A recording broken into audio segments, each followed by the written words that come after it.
ஜல்லிக்கட்டுக்கான தடையை நீக்க வலியுறுத்தி அங்கு இரண்டாவது நாளாக அலங்காநல்லூரில் இளைஞர்கள் பெண்கள் உள்ளிட்ட ஏராளமானோர் போராட்டத்தில் ஈடுபட்டுக் கொண்டிருந்தார்கள். தற்பொழுது காவல்துறையினர் அவர்களுடன் பேச்சுவார்த்தையில் ஈடுபட்டுக் கொண்டிருக்கிறார்கள். இது தொடர்பான கூடுதல் விவரங்களை அங்குள்ள எமது செய்தியாளர் கதிரேசனிடம் கேட்கலாம். தற்பொழுது இந்த காட்சியை நாம் பார்த்துக் கொண்டிருக்கிறோம். நேற்று காலை முதலே வாடிவாசல் பகுதியில் ஜல்லிக்கட்டு அனுமதி வழங்க வலியுறுத்தி இளைஞர்கள், பெண்கள் மற்றும் ஜல்லிக்கட்டு ஆர்வலர்கள் ஏராளமானோர் அங்கு போராட்டத்தில் ஈடுபட்டுக் கொண்டிருந்தார்கள். அறவழியில் அமைதி பேரணியும் அவர்கள் நடத்தினார்கள். அதனைத் தொடர்ந்து சுமார் 20 மணி நேரத்திற்கும் மேலாக தொடர் நள்ளிரவிலும் கடும் குளிரிலும் பொருட்படுத்தாமல் அவர்கள் போராட்ட களத்தில் தங்களுடைய நியாயமான கோரிக்கையை வலியுறுத்தி போராடி கொண்டிருந்தார்கள். தற்பொழுது அவர்கள் காவல்துறையினர் அவர்களை வலுக்கட்டாயமாக அப்புறப்படுத்தும் காட்சியை நாம் பார்த்து கொண்டிருக்கிறோம்.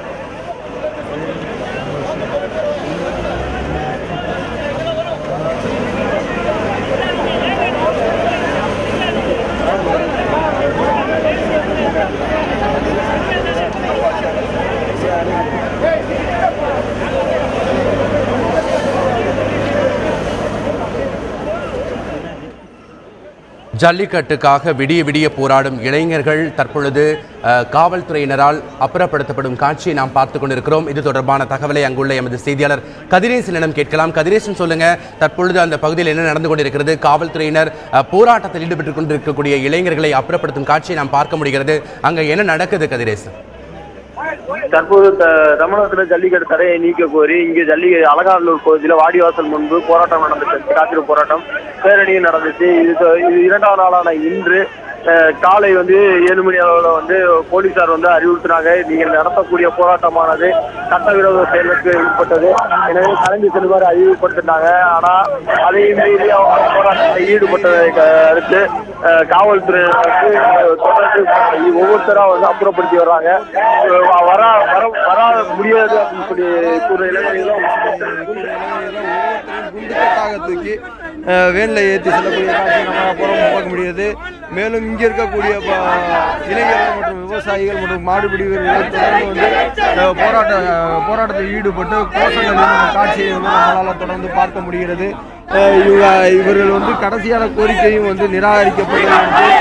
இவர்கள் தொடர்ந்து போராட்டத்தில் ஈடுபட்டதை தற்போது அடுத்தடுத்த வாகனங்களில் அனைவரும் கைது செய்யக்கூடிய காட்சியை நம்மளால் பார்க்க முடிகிறது.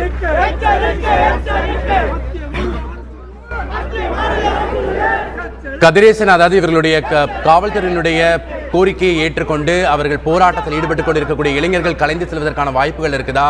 தற்பொழுது போராட்ட களத்தில் இருக்கக்கூடிய இளைஞர்களுடைய கருத்துக்கள் என்னவா இருக்கு? தொடர்ந்து போராட்டத்தில் ஈடுபடக்கூடியவங்களோட கருத்து என்ன அப்படின்னு பார்த்தா, தொடர்ந்து எங்களுக்கு ஜல்லிக்கட்டு நடைபெற்றால் மட்டுமே இந்த இடத்த விட்டு கலந்து செல்வோம்னு கூறியிருந்தாங்க. அதே போல தான் தொடர்ந்து அந்த போராட்டத்தில் ஈடுபட்டு வந்தாலும் கூட தற்போது காவல்துறையினர் தாங்கள் இருக்கக்கூடிய போராட்டமானது காவல்துறை, அதாவது சட்டவிரோதமான செயலுக்கு உட்பட்டது, எனவே கலந்து செல்லுமாறு அறிவுறுத்தினாங்க. மேலும் அவங்க ஜல்லிக்கட்டு நடத்தினா மட்டும்தான் எங்களால் நாங்கள் இந்த இடத்த விட்டு நகருவோம் அப்படின்னு சொன்னதை எடுத்து தான் இவங்க இந்த அடக்குமுறையில் ஈடுபட்டு இருக்கிறாங்க. தொடர்ந்து இவரோட கோரிக்கை என்னன்னா, கடைசியாக வாடிவாசல் முன்பு கோயில் காளைகளான 5 காளைகளை நாங்கள் கண்டிப்பாக சாமி கும்பிட்டு அவுத்து விடுவோம் அப்படின்ற கோரிக்கையை காவல்துறை முன்னாடி வச்சாங்க. அதுவும் கடைசியில் நிராகரிக்கப்பட்ட எடுத்து தொடர்ந்து போராட்டத்தில் ஈடுபட்டாங்க. இந்த போராட்டமானது இன்னும் இந்த நாள் நீடிக்கும் அப்படின்னு எதிர்பார்த்தோம். ஆனால் இந்த நீடிக்கிறதுக்கு அதிகமான ஆட்கள் தமிழகத்திலிருந்து பல்வேறு மாவட்டங்கள் அழைப்புகளும் விடப்பட்டிருந்தது. அதே போல நேற்று வந்த இளைஞர்கள், அதாவது பல்லாயிரக்கணக்கான இளைஞர் மதுரை குமரம் பகுதியிலேயே பாதி பேர் நிறுத்தப்பட்டு திருப்பி அனுப்பப்பட்டாங்க. ஆனால் அவங்க செல்லல. மேலும் அவங்களும் இந்த பகுதியில் போராட்டத்தில் ஈடுபடுவாங்கன்னு எதிர்பார்க்கப்படுகிறது. தொடர்ந்து இந்த கோரிக்கை நிறைவேற்றி இளைஞர்கள் தொடர்ந்து போராட்டத்தில் ஈடுபடக்கூடிய காட்சியை நம்மளால் பார்க்க முடியுது. போராட்டத்தில் ஈடுபடக்கூடியவங்களை போலீசார் கைது செய்யக்கூடிய காட்சியை நம்மளால் தொடர்ந்து பார்க்க முடிகிறது. இதோட முக்கிய கோரிக்கை என்னன்னா, கண்டிப்பாக ஜல்லிக்கட்டு நடக்கும் வரை நாங்கள் போராடுவோம் என்ற ஒரே கோரிக்கையை மட்டுமே அங்கே தெரிவிக்கிறாங்க. கதிரேசன், காவல்துறை தரப்பில் என்ன சொல்லப்படுகிறது? கதிரேசன், காவல்துறை தரப்பில் தங்களுக்கு தேவையான அவகாசம் முழுவதுமாக கொடுக்கப்பட்ட அதுவாக அரெஸ்ட் பண்ணியிருக்காங்க. ஏற்கனவே தहसीलदार அமைதியான முறையில் கலைஞ்சி போன சொல்லியிருக்காங்க. இந்த லொக்கேஷன்லேயே ப்ரொட்டஸ்ட் நேற்றிலிருந்து பண்ணிட்டு இருக்காங்க. மோர் தென் 30 ஹவர்ஸ் பண்ணியிருக்காங்க. இங்கே வந்து இப்போது வந்து இது அன்லாஃபுல் அசம்பிளின்னு சொல்லிட்டு அவருக்கு அமைதியான முறையில் கலைஞ்சி இப்போ சொல்லியிருக்கிறோம். Sufficient time was given. இப்போது ப்ரிவென்டிவ் டிடென்ஷன் பண்ணியிருக்காங்க. இவங்க இவர்கள் மீது வேறு நடவடிக்கை எதுவும் எடுக்கப்படுமா? இவர்கள் சட்டவிரோதமாக கூடியிருக்கிறார்கள் என்பதற்காக, இல்லை அது முன்னெச்சரிக்கை நடவடிக்கையாக மட்டும் கைது செய்யப்பட்டுள்ளார்களா சார்? இப்போது வரைக்கும் ஒன்லி ப்ரிவென்டிவ் டிடென்ஷன் தான் பண்ணியிருக்காங்க. ஃபர்தர் ஏதாவது இருந்தால் சொல்லிடுவாங்க. Okay, thank you sir. அதாவது காவல்துறை எஸ்பி விஜேந்திர பிதாரி நம்மிடம் கூறுகையில், இவர்களை முன்னெச்சரிக்கை நடவடிக்கையாக மட்டுமே கைது செய்துள்ளோம். சட்டவிரோதமாக இங்கே போராட்டம் நடத்தினார்கள். இவர்கள் கூடியிருந்த இடத்தில் அவர்களுக்கு ஒரு நேரம் ஒதுக்கி நாங்கள் வந்து அவர்களை கலைந்து செல்ல சென்றோம். கலைந்து செல்லாததால் இவர்களை முன்னெச்சரிக்கை நடவடிக்கையாக கைது செய்துள்ளோம் என்று கூறியிருக்கிறார்கள் போலீசார். இப்போ இந்த போராட்டத்தை பார்த்தோமானால், அதாவது ஒற்றை கோரிக்கையை வைத்து ஜல்லிக்கட்டு அனுமதி வழங்க வேண்டும் என்ற ஒரே ஒரு கோரிக்கையை வைத்து மாணவர்கள் வெவ்வேறு மாவட்டங்களிலிருந்து, அதாவது மதுரை மாவட்டம் மட்டுமல்ல, வெவ்வேறு மாவட்டங்கள் சென்னை, விழுப்புரம், திருவள்ளூர், திருச்சி, சேலம், ஆத்தூர், ஈரோடு, இப்படி அனைத்து மாவட்டங்களிலிருந்து சமூக வலைதளங்களில் ஒன்றிணைந்து இவர்கள் இந்த போராட்டத்தில் ஈடுபட்டனர். நேற்று காலை 7 மணி முதல், அதாவது இப்போது பார்த்தோமானால் 24 மணி நேரம் ஆகிவிட்டது அவர்கள் போராட்டம் தொடங்கி. அவர்கள் போராட்ட களத்திலேயே, அந்த வாடிவாசல் முன்பு அவர்கள் போராடிய இடத்திலேயே நேற்று இரவு முழுவதும் கழித்தனர். இரவு உணவை இங்கே தயார் செய்து சாப்பிட்டனர். பிறகு டீ, காஃபி எல்லாம் அங்கேயே அருந்தினார்கள். அவர்கள் போராட்ட களத்தை இப்போ பார்த்தோமானால் அந்த போராட்ட களமே தெரிகிறது, ஒரு போர்க்களம் போல தெரிகிறது. அவர்கள் இங்கேயே படுத்து உறங்கி இங்கேயே ஒரு நாள் பொழுதை கழித்தனர்.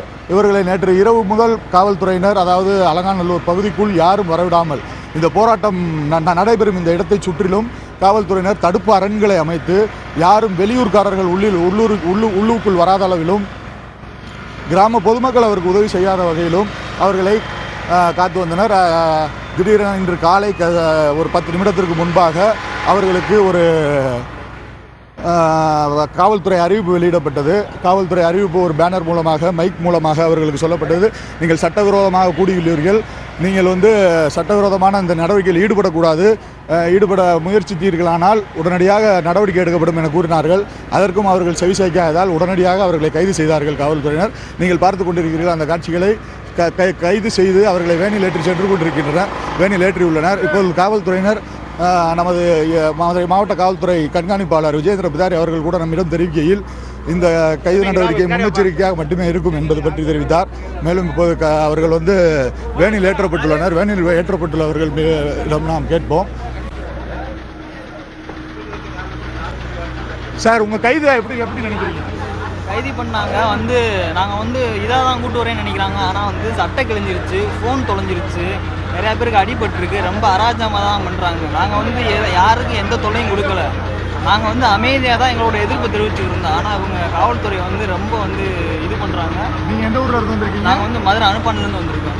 இப்போது நம்மிடம் தெரிவித்தவர் கூறியுள்ளார், அதாவது காவல்துறையினர் அராஜகம் இல்லாமல் கைது செய்தோம் என்று கூறுகிறார்கள். ஆனால் தங்களுடைய ஃபோன் தொலைந்து விட்டது, தங்களுடைய சட்டை கிழிக்கப்பட்டிருக்கிறது என்றெல்லாம் கூறியிருக்கிறார்கள். ஆனால் காவல்துறை தரப்பில் இது சரியான நடவடிக்கை தான் எடுக்கப்பட்டுள்ளது என்று தெரிவிக்கிறார்கள். இப்போது இந்த போராட்டக்காரர்களிடம் நாம் கேட்போம். நீங்கள் எங்கிருந்து வரீங்க? நான் மதுரையிலேருந்து வரேன். நேற்று காலையிலேருந்து போராட்டம் பண்ணுறோம். ஆனால் ஒரு அரசியல்வாதியும் வரல. ஓட்டு போட்டது எல்லாம் வேஸ்ட்டு. ஜல்லிக்கட்டு எங்களுக்கு வேணும். அதாவது ஜல்லிக்கட்டு வேண்டும் என்ற போராட்டத்தை நிலைநிறுத்தி அந்த ஒற்றை கோரிக்கையை வலியுறுத்தி சுமார் 400க்கும் மேற்பட்ட மாணவர்கள், இளைஞர்கள் ஒன்று கூடி நேற்று காலையில் பார்த்தோம்னா ஆயிரக்கணக்கான மாணவர்கள் ஒன்று கூடி இந்த பகுதியில் போராட்டத்தை நடத்தினார்கள். அதனைத் தொடர்ந்து இவர்கள் கடைசியில் எஞ்சியிருந்த, அதாவது அவர்களை கூட்டத்தை எல்லாம் கலைத்து அவர்களை ஒன்றாக ஒரே இடத்திற்கு குழும வைத்து வாடிவாசல் முன்பு அவர்கள் ஆர்ப்பாட்டம் செய்து கொண்டிருந்த இடத்தை சுற்றி வளைத்து காவல்துறையினர் இப்போது கைது செய்துள்ளனர். இது முன்னெச்சரிக்கை நடவடிக்கையாக கைது செய்வதாக தெரிவிக்கிறார்கள். ஆனால் அந்த மாணவர்கள் தரப்பிலோ இது சட்டவிரோதமான கைது, எங்களுடைய செல்போன்கள் காலவில்லை, எங்களுடைய சட்டைகள் கிழிக்கப்பட்டது என தெரிவிக்கின்றனர்.